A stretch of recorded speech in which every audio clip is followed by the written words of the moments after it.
Olá, hoje é terça-feira, 25 de agosto, o Panorama está começando. Veja agora o que preparamos para esta edição. No Giro de Notícias, onda de frio intenso no Brasil leva o governo a iniciar campanha emergencial do agasalho. Polícia Civil de Minas Gerais atua no enfrentamento à violência contra a mulher. Emoção e comemoração marcam a alta de paciente que integra a equipe da ala Covid do Cazu. Você vai ver também. Pesquisa aponta aumento nas despesas dos brasileiros durante a pandemia. No quadro Pense Direito, você vai saber quais são os limites da liberdade de expressão na internet. E ainda, queixas sobre empréstimo consignado no país dobram em comparação com o ano anterior. Fique ligado, o Panorama está no ar. Com a onda de frio intenso que começa a atingir vários estados do país, o governo do Brasil iniciou uma campanha emergencial do agasalho. A ação está sendo organizada pelo programa Pátria Voluntária, que está recebendo agasalhos e cobertores. Pelas redes sociais, a ministra da Mulher, da Família e dos Direitos Humanos, Damares Alves, comentou sobre o assunto e, inclusive, pediu ajuda das organizações religiosas. As organizações religiosas sempre foram nossas parceiras, especialmente neste período de pandemia. E agora, mais ainda, vamos precisar da colaboração de vocês. Precisamos arrecadar urgente colchões, cobertores, roupas, calçados ou qualquer coisa que possa diminuir o sofrimento daqueles que tanto precisam se aquecer nesse momento. Por isso, contamos mais uma vez com a sua ajuda para coletar tudo isso, seja na sua igreja, no seu templo ou em qualquer espaço religioso. Mais do que isso, precisamos também que vocês façam o que nós teremos dificuldades de fazer com rapidez, que é a entrega dessas doações. Então, se encontrarem alguém na rua, ajudem. Vocês também podem indicar o abrigo emergencial mais próximo. E se a sua igreja tem espaço adequado para acolher essas pessoas, informem o órgão de assistência social da sua cidade. Gente, isso é sério, muito sério e urgente. Uma noite gelada pode ser suficiente para que uma pessoa não sobreviva ao frio. Embora, gente, vamos dar mão ao poder público e acolher as pessoas neste exato momento. A nossa equipe do Ministério da Mulher, da Família e dos Direitos Humanos tem o privilégio de participar dessa ação junto com vocês. Nos ajudem. O último domingo, 23 de agosto, foi o Dia Estadual de Combate ao Feminicídio. A violência física atinge a integridade da mulher, podendo, em casos mais graves, levar ao feminicídio. A Polícia Civil de Minas Gerais atua também no enfrentamento a este tipo de violência. Veja.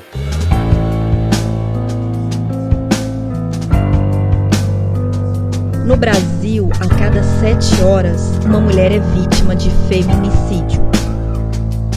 Os crimes chocam pela crueldade e covardia dos responsáveis. Mas o que é o feminicídio? Feminicídio é a morte de mulher em razão de violência doméstica e familiar ou por menosprezo e discriminação à condição de mulher. O feminicídio não escolhe cor da pele, idade ou classe social. Toda mulher é uma vítima potencial. A Polícia Civil de Minas Gerais trabalha dia e noite para reprimir esse crime hediondo. Em 2019, a Polícia Civil de Minas Gerais implantou um núcleo especializado de investigação de feminicídios. O objetivo é dar agilidade e mais eficiência à investigação desse crime hediondo. Desde a criação do núcleo, em maio de 2019, 19 suspeitos de feminicídio já foram presos pela PCMG, apenas na capital. A Polícia Civil trabalha em diversas frentes para combater a violência contra a mulher. As vítimas contam para isso com vários recursos para realizar as denúncias, como o aplicativo MG Mulher e a Delegacia Virtual. O aplicativo MG Mulher oferece suporte às vítimas de violência doméstica, monitorando agressores e vítimas, além de disponibilizar orientações. Desde julho deste ano, a delegacia virtual já permite gerar registros na tela do computador ou smartphone. As delegacias especializadas em atendimento à mulher contam com profissionais multidisciplinares, como psicólogos e assistentes sociais, capacitados para prestar um acolhimento humanizado e individualizado. A PCMG oferece também o projeto Dialogar, criado em 2011, por meio do qual são realizadas práticas restaurativas de convivência, valorização da vida e dos direitos humanos. O programa é uma parceria com o Tribunal de Justiça. Se você conhece alguma mulher vítima de violência, uma vizinha, uma amiga ou uma familiar, você também pode e deve denunciar. Use o Disque 180. O anonimato é garantido. A violência contra a mulher se manifesta de diferentes formas. Pode ser sexual, patrimonial, moral, psicológica e física. Eu luto para que as mulheres estejam mais seguras dentro de suas casas. Eu luto pela liberdade da mulher sobre seu corpo e sobre suas escolhas. Eu luto pelo fim da opressão contra as mulheres. Eu luto por uma sociedade em que as mulheres não precisem sentir medo. Eu luto pela justiça a todas as mulheres que não devem se calar. Eu luto pelo fim do feminicídio. O canil do 11º Batalhão de Polícia Militar em Manhuaçu ganhou uma nova moradora nesta semana. A cadela Cacau foi doada e vai atuar na identificação de drogas e armas durante as incursões das rondas ostensivas com cães à Roca. Recebemos a Cacau, uma cadelinha que foi doada pelo Cabo Gabriel, trabalha na Roca de Itabira. Provém da Casa da Sinofilia, o canil Casa da Sinofilia. A cadela veio para substituir o Titã, que vai ser afastado da atividade policial. Tem muitos impulsos, muitas habilidades e comportamentos necessários à atividade de policiamento com cães.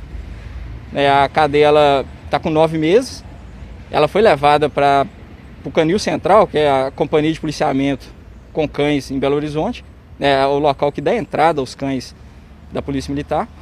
Ela foi certificada, como ela tem todas as habilidades e comportamentos necessários para a atividade com cães.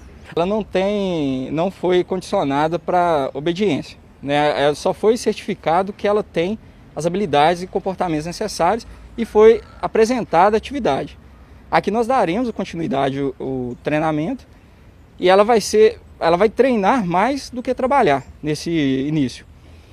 E graduativamente ela vai substituindo a escala com a Aquiles.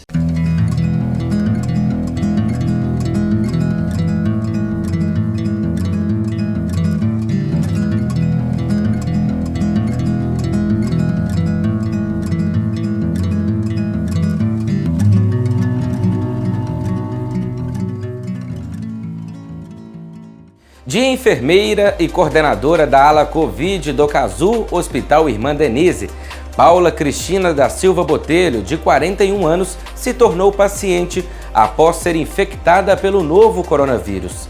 Parte do corpo clínico do Cazu, profissionais que estiveram ao lado de Paula durante o tratamento e amigos de profissão prepararam uma surpresa durante sua saída. O momento da alta foi marcado por emoção, felicidade e comemoração.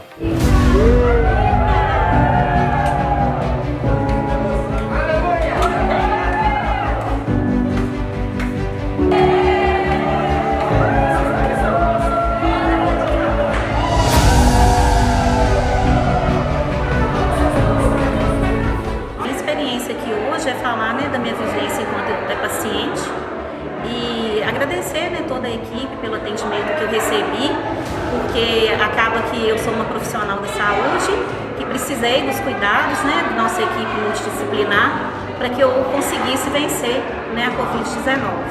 Essa é uma experiência mais diferente, porque a gente passa de uma área qual a gente tem o contato com o paciente, tem todo o cuidado, luta junto com ele ali nos sintomas que ele está tendo, para que ele consiga passar por aquela situação, que as medicações possam fazer os efeitos. E aí depois a gente passa a ser paciente e aí muda tudo, né, vem a angústia, o medo, mas a nossa equipe sempre junto ali comigo, foi me dando força para eu conseguir vencer. O meu sentimento assim, é de vitória, né, porque uma doença grave, uma doença desconhecida, que se comporta de formas diferentes em vários organismos, e aí a gente não imagina como é que vai acontecer com a gente, e aconteceu comigo, né? Eu tive um quadro moderado, de moderado a grave, e graças a Deus eu consegui vencer. Eu quero deixar, né, o meu agradecimento à direção do CASU, do Hospital Irmã Denise, o qual eu fico muito feliz em fazer parte dessa equipe, principalmente a todos os amigos, a minha família, por toda a corrente de oração que foi feita para mim, né? A Casa de Maria toda estava envolvida, pedindo, né, pela minha vida, e eu só tenho que agradecer a Deus e a todos, né, que foi possível que eu conseguisse chegar pela força de Deus e vencer.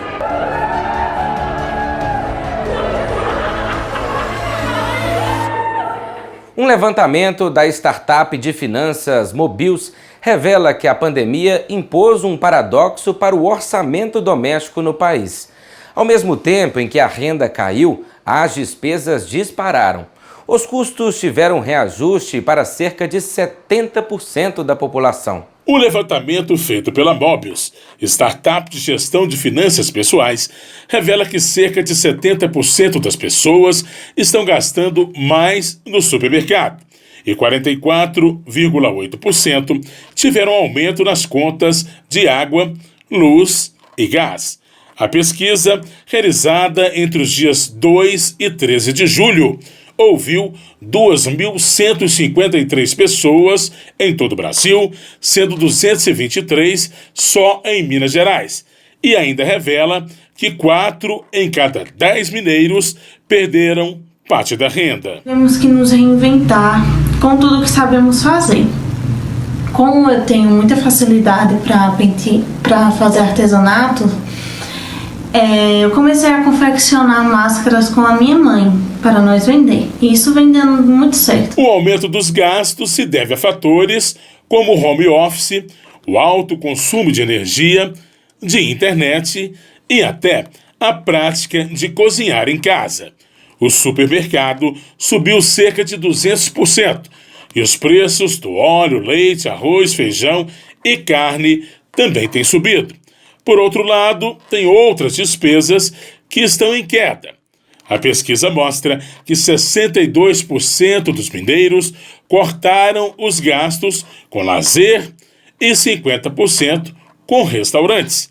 Especialistas em finanças alertam sobre a necessidade de se policiar na hora do consumo para que os gastos que tiveram aumento não se sobreponham aos que sofreram queda. Observar que, em razão de todos estarmos em casa, nós tivemos um aumento no consumo da água, um aumento no consumo da luz, aumento no consumo do gás de cozinha, nós tivemos aumento também no consumo de itens de supermercado relativos à alimentação, e tudo o que a gente imaginou que iria economizar, nós tivemos que usar em outras demandas, como, por exemplo, ter que turbinar a internet para que pudéssemos trabalhar em home office e os meninos estudarem de forma remota. Então, em razão disso, o que a gente pôde observar é que esta economia esperada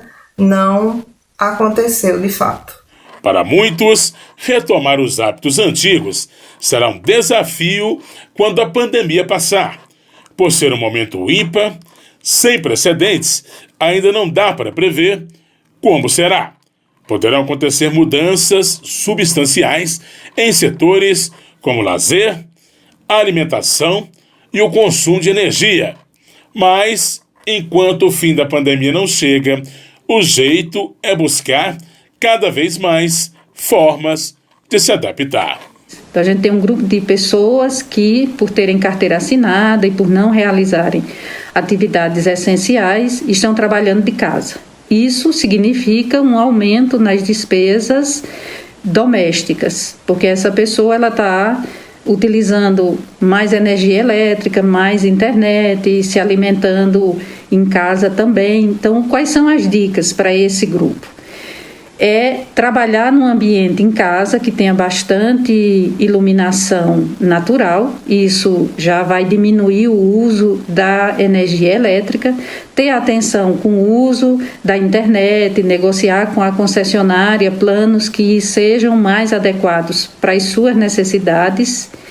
E em relação à alimentação, sempre que possível, fazer a sua própria comida, porque sai muito mais barato do que pedir comida pronta. É muito importante a organização, o planejamento, o controle dos gastos para minimizar os impactos econômicos dessa pandemia. Livre-arbítrio é considerado o direito de qualquer pessoa manifestar livremente opiniões, ideias e pensamentos sem medo de retaliações ou censura por parte do governo ou de outros membros da sociedade. Mas é permitido falar qualquer coisa em qualquer lugar? Quais são os limites da liberdade de expressão na internet, por exemplo? É o que você vai ver agora no quadro Pense Direito. A questão da liberdade de expressão é bastante debatida no direito, hoje e sempre. Ainda hoje, nós temos várias divergências de posicionamentos jurídicos, doutrinários, sobre quais os limites de liberdade de expressão. O que pode ser dito, o que não pode ser dito, o que pode ser feito como gesto, como obra artística, o que não pode ser feito, o que não vai ofender outras pessoas, sendo passível, assim, de indenização moral, né, de danos morais indenizáveis, por exemplo, ou também de eventual responsabilização criminal. É bastante complexo, não se tem consenso sobre isso, mas basicamente nós temos que levar algumas questões aqui, levantar algumas questões, né? Em relação aos limites em si da liberdade de expressão, nós temos decisões judiciais para todos os gostos, ora entendendo num determinado tipo de caso que se pode aplicar a liberdade de expressão ou não, mas a gente pode estabelecer alguns parâmetros aqui. O primeiro deles é o seguinte: é vedado o anonimato. O que quer dizer isso? Quer dizer que, de início, seja o que eu vá dizer ou manifestar gestualmente, artisticamente, eu não posso me valer do anonimato. Então, eu tenho que apresentar a minha identidade àquilo que está sendo feito, tá bom? Se eu faço uma conta no Facebook, por exemplo, no Instagram, eu tenho que colocar a minha identidade ali, tá? Ou da minha empresa que seja.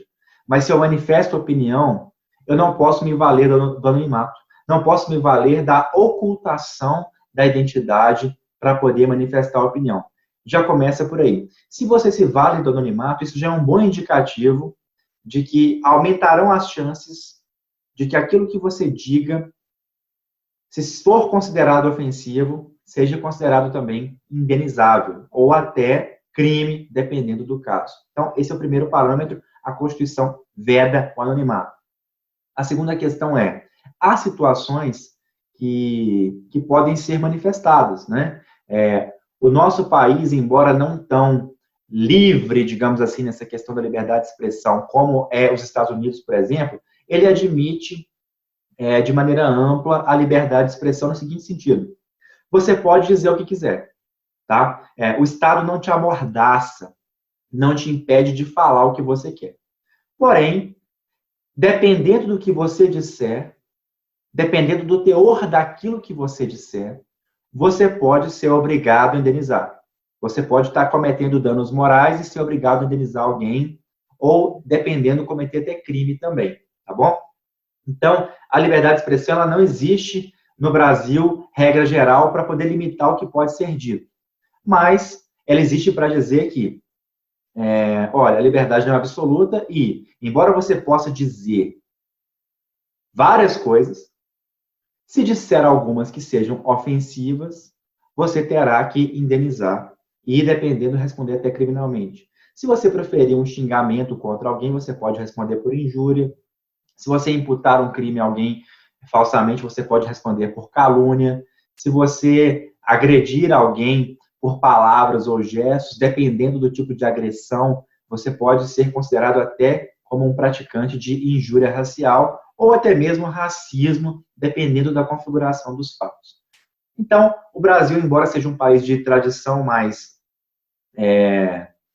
livre, digamos assim, não tem tanta liberdade de expressão como tem, por exemplo, os Estados Unidos, mas ainda assim não amordaça os cidadãos, não impede que eles digam aquilo que querem dizer, porém, por outro lado, garante que, se eventual excesso for cometido, as pessoas podem ser responsabilizadas sim, tá bom? Então, primeiro, não se pode usar do anonimato. Segundo, não se pode cometer excessos, tá? E os excessos vão ser analisados caso a caso. Ofender alguém, xingar alguém, trazer situações ali da vida íntima de uma pessoa, expor uma pessoa sem razão nenhuma, sem motivo nenhum, isso é sim passível de ser considerado como dano moral e, portanto, estar sujeito a uma indenização. Chegou a hora de saber como está a previsão do tempo para Caratinga e região. Quarta-feira em Caratinga, com previsão de sol com poucas nuvens. A temperatura mínima esperada é 11 e a máxima de 25 graus. Em Bom Jesus do Galho, tem previsão de sol com muitas nuvens no período da tarde. Mínima é 11 e a máxima de 26 graus. Amanhã em Vargem Alegre, a expectativa é de sol com poucas nuvens. A mínima é 14 e a máxima de 28 graus. A Secretaria Nacional do Consumidor recebeu no primeiro semestre deste ano mais de 30 mil reclamações sobre o empréstimo consignado.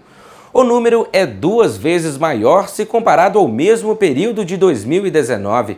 Muitas dessas reclamações são de aposentados que recebem insistentes ligações e abordagens até mesmo criminosas de instituições financeiras. As reclamações sobre crédito consignado aumentaram durante a pandemia de coronavírus. Ao mesmo tempo, concessões de empréstimos consignados a beneficiários do Instituto Nacional do Seguro Social, que tem juro mais baixo do mercado e desconto direto na folha de pagamento, também registraram aumento. Foi logo na segunda ligação que Dona Divina recebeu uma ameaça. Se não aceitasse o empréstimo consignado, já tem que mandar o documento para mim, porque senão eu vou cortar o benefício da senhora. O empréstimo caiu na conta bancária de Dona Divina, pouco mais de R$10 mil. Sabe quanto ela pagaria depois de 72 meses ao banco? Mais de R$20 mil. Quando descobriu que estava sendo descontada, ela procurou o advogado. Ela foi indenizada em R$10 mil porque houve fraude no processo. O banco veio com a contestação e apresentou ainda um contrato com uma suposta assinatura da cliente. A perícia foi bem conclusiva nesse sentido. O perito apontou que a assinatura não foi emitida pelo punho da Dona Divina Aparecida Marinho, que é a nossa cliente. Pela lei, os bancos só podem contatar aposentados e oferecer empréstimos depois de 180 dias do primeiro benefício. O INSS faz concorrência pública para selecionar as instituições que pagam aposentadoria. Só os bancos ganhadores deveriam ter acesso aos dados dos clientes. Mas não é o que acontece, como já viu esta advogada do Sindicato dos Aposentados. A gente dizia sempre que nós não fazemos reunião para empreitadas criminosas, mas é para você ver como isso está na mão de todo mundo mesmo, infelizmente. A aposentadoria chegou e as ofertas de empréstimo vieram logo depois. Em média começou um mês após a concessão da aposentadoria.